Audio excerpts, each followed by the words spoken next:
আসসালামু আলাইকুম সম্মানিত বন্ধুগণ, এটা হচ্ছে ফুলবাড়ি টু ধুবড়ির ব্রিজ।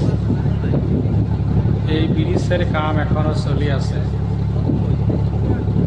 এই ব্রিজ ওপেনিং হবে আপনার 2028-এর মধ্যে ওপেনিং হবে। আপনারা যারা যারা এই ব্রিজ দেখার মতন আগ্রহ আছে মনের মধ্যে অবশ্যই আসবেন। আমি এই ব্রিজের নিকটবর্তী আছি এখন। এই যে নিকট থেকে আপনাদেরকে দেখাচ্ছি যে ব্রিজের এই যে পোস্ট অটোমেটিক ঢালা হয়ে গেছে। এটা ব্রহ্মপুত্র নদীর মাঝখানে এগুলো পোস্ট।